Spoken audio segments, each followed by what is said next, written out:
VVPAT में फिर पाई गई खराबी।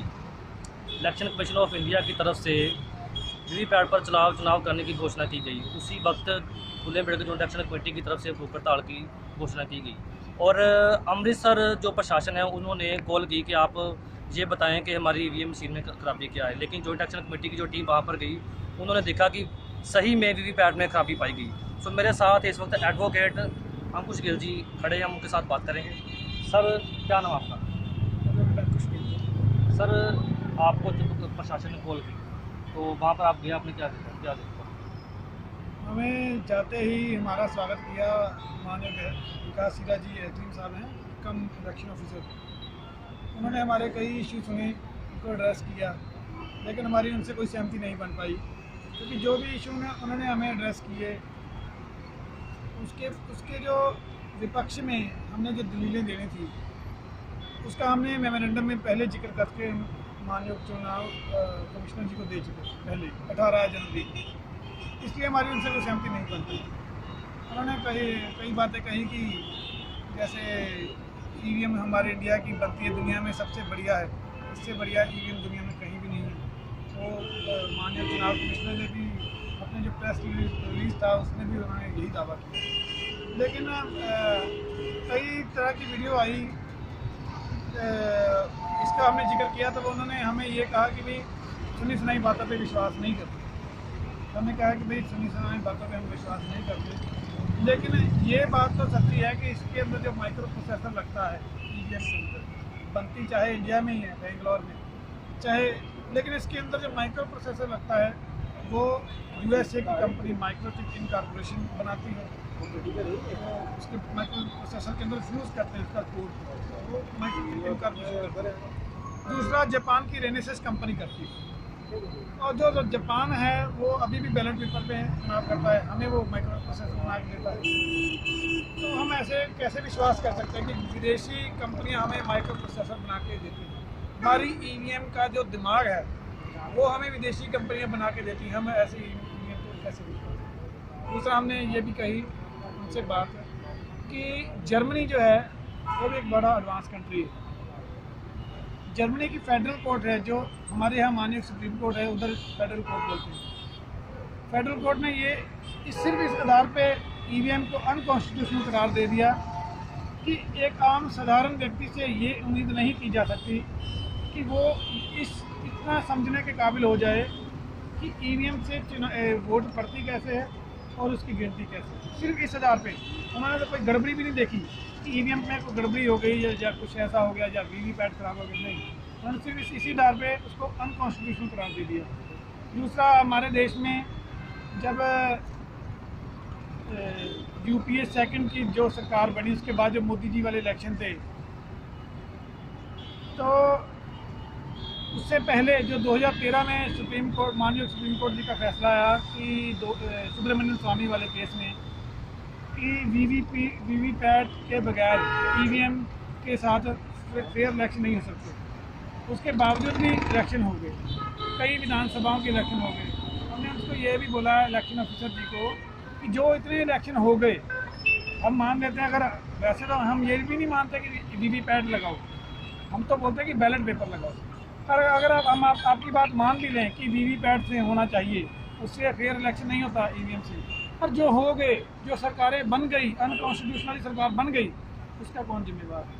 मतलब आपको प्रशासन ने फंसाने की दिखाने का कोशिश की? उन्होंने फिर बोला, हमने उनसे ये पूछा कि क्या ऐसा हो सकता है कि हर एक ईवीएम जो वीवीपैट लगता है उसकी पर्चियों की गिनती हो?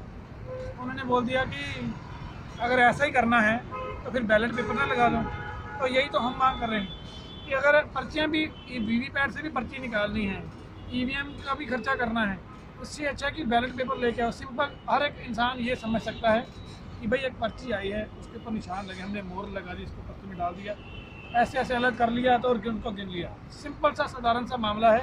इसमें लोकतंत्र की जीत होती है कि जब लोगों को ये समझ हो कि हमारी वोट पड़ी कैसे और गिनती कैसे, क्योंकि वही देश लोकतंत्र हो सकता है जो अपने लोकतंत्र को ट्रांसपेरेंट, पारदर्शी रखे।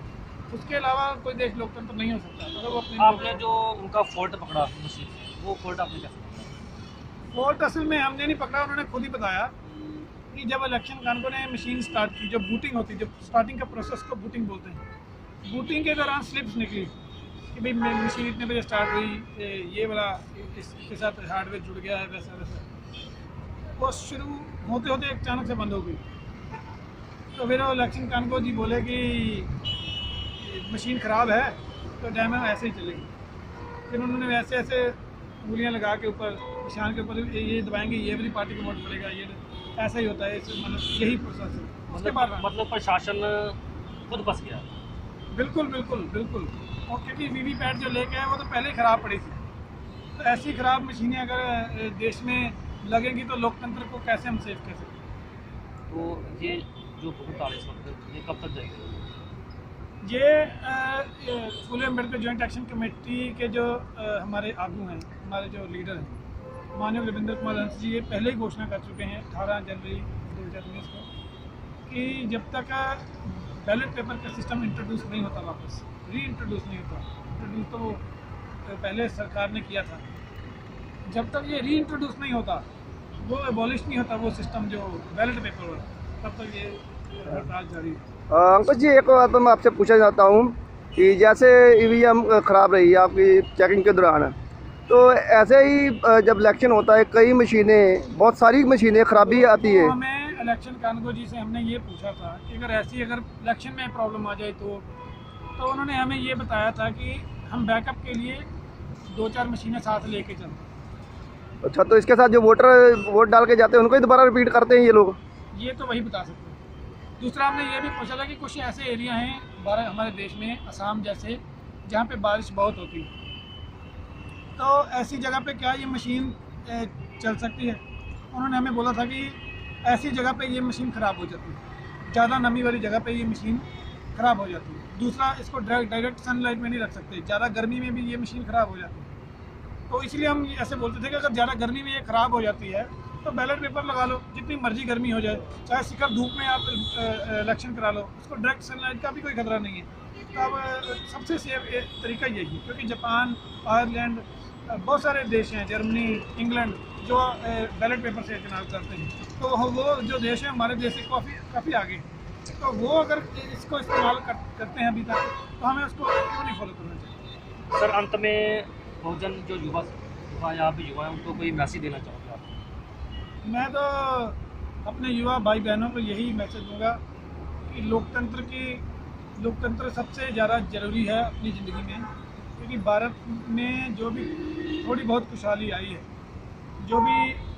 जो डिफरेंस हैं, जो लोगों के, जो जातियों के, वो कम हुए हैं, तो उसका कारण ही लोकतंत्र है। इसलिए लोकतंत्र को बचाना सबसे पहली उसकी प्राथमिकता होनी चाहिए। बहुत बहुत धन्यवाद। ये थे एडवोकेट अंकुश गिल जी, जो कि बहुत समय से कम 5-6 दिन से भूख हड़ताल पर बैठे हुए हैं ईवीएम को बंद करने के लिए और दर्ज करने के लिए। कैमरामैन जसपाल सिंह जी के साथ मेजर सिंह। समाज की महत्वपूर्ण घटनाओं की जानकारी के लिए MN टीवी को सब्सक्राइब करें और साथ ही साथ बेल आइकन को दबाएं ताकि आपको हर महत्वपूर्ण जानकारी मिलती रहे।